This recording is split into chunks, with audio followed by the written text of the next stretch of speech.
So this movie really isn't a Netflix original. Like they didn't actually make this. I noticed when I clicked on it, even though everybody's like, "Oh, it's a Netflix original. Netflix just dropped this film."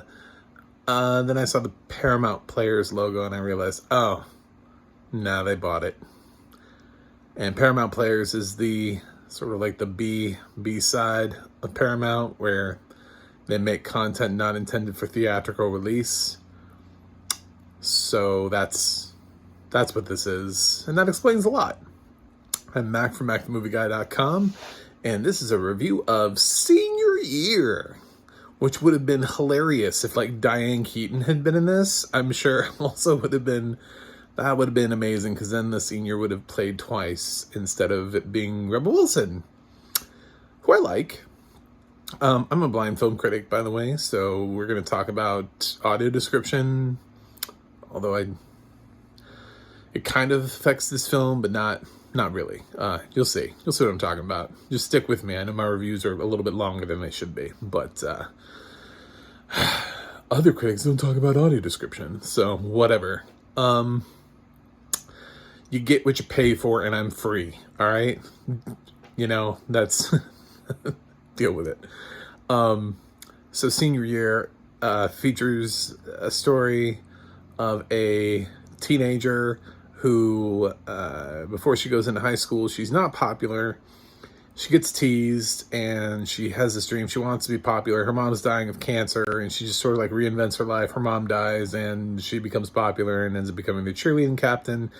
And she has this rival with this other girl, Tiffany, who's used to date this guy, and now she's dating her. And then there's a cheerleading accident, and she goes into a coma for 20 years. And then Stephanie reawakens as Rebel Wilson. Hilarity ensues. And Rebel Wilson wakes up 20 years later, and the doctor's like, remember, she's still technically 17 mentally, even though physically she's 37. So, yeah, she would have graduated class of 2002. Sorry. I'm going to leave that in there. Yeah. So she wants to be prom queen. Like, that is her goal in life, is to be prom queen. This film literally could have just been called Prom Queen, because it makes more sense. She doesn't really want to return to senior year for any reason other than winning prom queen. She's not really that interested in graduating, even though her grades are okay. She just wants to be prom queen. So she ends up returning to her old high school, which is now run by her former best friend, who's now the principal, and also the kid that liked her, but was goofy and nerdy and was not popular, the popular boyfriend that she ended up having, also works there as a librarian, which is like a huge step down since he used to work at the National Archives. I'm like, well, come on, you had to give him a cool job, and now he's like at the school library. Like, who would do that? Like, who would get the job at the National Archives and be like, I was in a bad relationship, so I came home and I worked in the school library. It's like, dude, you were in the National Archives, and you were like, I'm gonna go work in this high school I used to go to for no reason whatsoever, just cause. All right, whatever.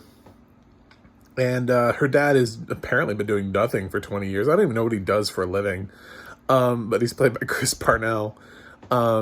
It's suggested that they're poor, that they're not well off, and Rebel doesn't know anything about like hashtags and trending, and she's like, everybody has a cell phone now, and what? And she's like, her mind is blown, and the popular kids they really aren't popular kids, supposedly, because her best friend wasn't popular, so she's tried to like eradicate popularity by making everybody even. But now the most popular girl in school is popular because of the amount of followers that she has. So it's that like Insta famous thing, and of course the most popular girl is also Tiffany's daughter, the girl that Rebel Wilson hated back in high school. So it sets up that rivalry again, and this movie goes where exactly where you think it's going to go, and there are never any conflicts or nothing. She doesn't learn any life lessons. This is not like Never Been Kissed. There's nothing here. There's nothing of substance. I think movie critics, I think everybody has a predisposition to like certain things. And I will say that one of the things that I like already are teen comedies. Sort of like the newest Scream movie was not great, but I love Scream movies, so I gave it like a B plus just for the existence of a Scream movie. Like for me, just having Ghostface back on screen doing things, even though the ending made no sense to me, I enjoyed it in a completely different way than a lot of other people would. So I am pre-programmed to enjoy teen comedies, and I didn't like this because it didn't. It thought it was following the formulaic bit for bit motions, but it doesn't really do that. It just sort of it feels like it's rushing towards something, but it doesn't even know what it's rushing toward. It doesn't know if it's rushing toward. It sets up so many things that Steph wants. You know, she wants that dream boyfriend back. She wants this, like, she has this fictionalized version of life because there was some girl that graduated in 1995 and her husband was hot and got married, and that's what she wants. She thought that this hot boyfriend would give her this amazing life, and the boyfriend is, played by Justin Hartley from This Is Us, and now he's married to Tiffany because they used to go out, and I guess they got married and stuff after Stephanie went into a coma, and they produced this insta-famous child. So she thinks like that will solve all of her problems.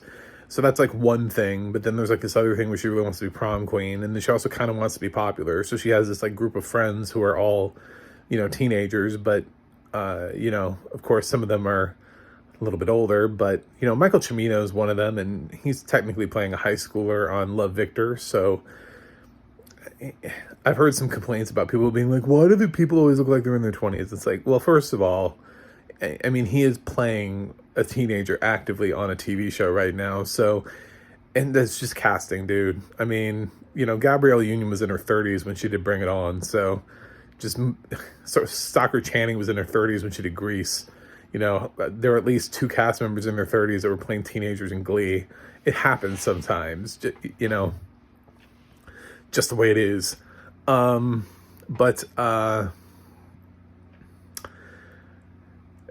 yeah, she never really faces any hardships or consequences. She just moves around. She doesn't learn any important life lessons. She gets handed a phone and like immediately knows how to hashtag and set up an Instagram, and then she's like immediately getting followers. There's no trial and tribulation here. I'm going to keep bringing up Never Been Kissed because I think it's an excellent comparison. It's a girl having to go back and relive high school through a different set of kids, and she's doing it and she struggles, right? And she thinks that she has everything figured out, but she doesn't. And she has to learn all of these lessons, and it's her brother that comes in and helps her and sort of teaches her and finally works her way in, and she has to make all these important life decisions. And I mean, there's a lot of stuff in there, and there's a lot of stuff in other movies too, like 17 again, like Zac Efron, when Matthew Perry becomes Zac Efron and goes back to school. It's not easy. He doesn't just walk in the door and is like, I'm popular. I mean, he faces like roadblocks and uphill battles, and that doesn't really happen with Rebel Wilson. Every time she faces a challenge, it's always like a tiny little thing that she just can overcome immediately and just move on to the next thing. Some of it's funny because Rebel Wilson can be funny, but it's very disappointing. The finale about how, all of the big moral that she's supposed to learn of the story, she doesn't even really learn because of anything she did. She learns of things because of, like, Tiffany did them to her. A lot of the things, it's kind of spoilery. This is spoilery, actually. I'm going to spoil the hell out of this film right now. But everything that she gets because of Tiffany. Because Tiffany is so terrible that, I mean, she almost gets her ex-boyfriend back because her ex-boyfriend hates his wife so much. The daughter gives up. She doesn't want to be prom queen, so she drops out of the race because she hates her mom and hates that her mom is pushing her to do that. And then Steph is throwing the party, and it's Tiff that calls the cops on it, and it's Tiff, and that's what causes, Steph to have this fight with her friends, and then she has to like overcome that. I mean, like without the villain of the story, arguably a lot of things would not have happened for for Steph as a character, and she never would have even remotely grown as a character. Everything just happens for her magically. Also, I do have to point out, class of 2002, she would have graduated before A Moment Like This would have been a song. So I know that's a really nerdy thing to know, but that would not have been a song that somebody who was class of 2002 would have had in their cheerleading routine. American Idol premiered in the summer of 2002. It did not premiere in any sort of fashion. I know it's always in the spring now, so people forget that it actually started as a summer TV show before moving into the regular season. But its first season, Kelly won over the summer. So it would not have been A Moment Like This would have dropped, when that show wrapped up its finale in like August. And I'm fairly certain that, that scene where they're dancing a routine to A Moment Like This is in August, because then they'd have to like still have prom and then graduate, which would be like September when everybody else is has already started their new school year. It'd be like, when does her school year start if that's the case? So, yeah, just a little thing.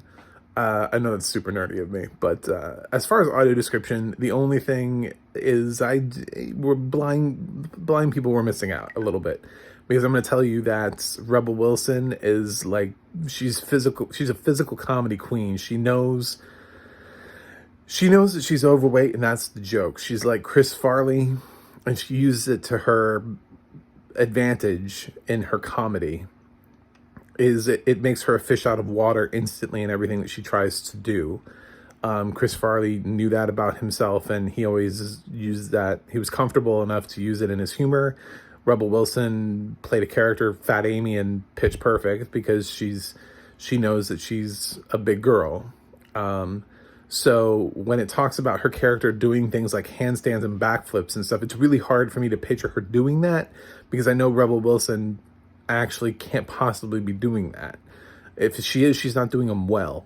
So I'm sure there's supposed to be some humor there in her doing these cheerleading moves later on when she's the Rebel Wilson part of that character. But it's just some physical comedy that you're not going to totally get, and would be really hard for an audio description person to tell you and explain to you why it's funny. Because then somebody's having to, if you have to explain the joke, then is it really funny? Well, in this case, it might be to somebody who's looking at it, but to us, it's just physical comedy that we're sort of missing out on. It's not quite understanding the Three Stooges or Charlie Chaplin or Laurel and Hardy or any of those sort of more physical comedians. That's what Rebel Wilson is that she often uses her body and her body type as being the awkwardness in the situation. And in all fairness to those who did the audio description, when you bring it up in this day and age, it almost feels like you're body shaming in a way, because if you're laughing at her weight, then you must be a terrible person, even though I'm fairly certain that's what Rebel Wilson wants sometimes, not all of the time. She has totally done just straight up roles before where it hasn't been required of her role to be, overweight. But in this film, she does make the joke. She's like, Dad, who is in charge of my feeding tube? Because she doesn't fit into any of her old clothes. So I think the fact that she is larger than she used to be is supposed to be part of the joke. So I think she's trying to do that. I mean, she bails out of a car while it's moving. She's a very physical comedian. And this film seems to hang a lot on her ability to do that successfully and make people laugh. This has almost no supporting cast in it that's worth anything. There are a couple names I recognize. Sam Richardson, I already said Justin Hartley and Michael Cimino, but for the most part, and Chris Parnell, this doesn't have like a ton of people in it. This is all put on Rebel Wilson's shoulders. I don't know why she chose this movie. I've got no idea. I'm sure her paycheck was good. That's got to be the reason. I love teen comedies, but this is a struggle. This is not something that I'm going to remember, that I would recommend, that I want people to see. It's not terrible. It made me laugh a couple of times, but it's a little too formulaic, without any sort of emotional growth or repercussions for our central character. So, I'm going to go ahead and give Senior Year a C-. Yeah, I sort of wonder why it didn't just end up on Paramount Plus. I guess it was actually more financially beneficial to Paramount for them to sell it to Netflix than to put it on their own streaming service. Or maybe they're finishing out some sort of distribution deal with Netflix. I don't know. But it felt very weird to see a Paramount film being released as a Netflix original. I'm like, you guys have your own streaming service. What are you doing? But yeah, that's Senior Year. So let me know what you think in the comments. Let me know if you've seen it. What's your favorite teen movie? What's your favorite teen movie? That's my ghost face voice. It was a bad one. I'm sorry. Like I said, you get what you pay for. And please check out my website, movieguy.com. And you can always go over to the audio description project and learn more about audio description and what movies have them and where to find them. I think that's isn't that the Fantastic Beasts title? Where they are and how to find them. Yeah, so I don't know. That's my review, and I'm sticking to it.